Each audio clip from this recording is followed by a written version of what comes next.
9 গোলের এক মহারণ, সে মহারণে দু দলের ব্যবধান মাত্র 1 গোলের। আর জয়ী দলটার নাম পিএসজি। ম্যাচের score line PSG 5, Bayern Munich 4। সহজেই অনুমান করা যাচ্ছে কতটা জমজমাট হয়েছে ম্যাচটা। তীব্র প্রতিদ্বন্দ্বিতার ম্যাচ জায়গা করে নিয়েছে চ্যাম্পিয়ন্স লিগের ইতিহাসেও। টুর্নামেন্টের ইতিহাসে সেমিফাইনালে এক ম্যাচে এত বেশি গোল দেখা গেল মোটে দ্বিতীয়বার। আর শেষ 4-এ দু দলই অন্তত 4টি করে গোল করল এই প্রথমবার।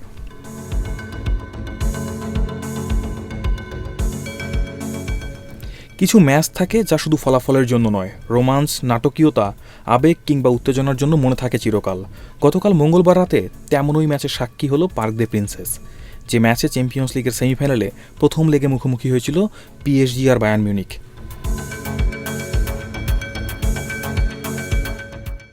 চলতি মৌসুমের হিসাব বিবেচনায় ইউরোপের সেরা দুই দলের লড়াই শুধু কাগজে কলমে নয়, গতকাল মাঠের লড়াইয়ে যা ঘটল তা যেন হার মানায় রূপকথার গল্পকেও। ম্যাচের শুরু থেকেই কেউ কাউকে ছেড়ে কথা বলছিল না। একবার বায়ার্ন এগিয়ে যায় তো একবার পিএসজি।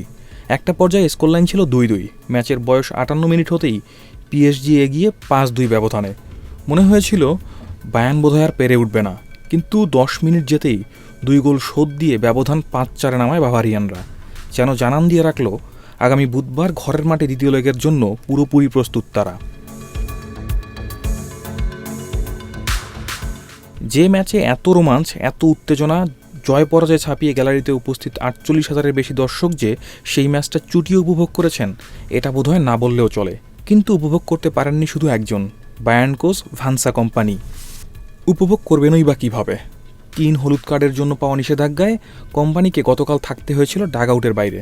সে কারণে ম্যাচ শেষে তিনি বললেন, একেবারেই মজা লাগেনি ম্যাচটা তার কাছে। যার থাকার কথা ডাগ আউটে, 80 মিটার দূরে মিডিয়া বক্সে থেকে কীভাবেই বা উপভোগ করবেন?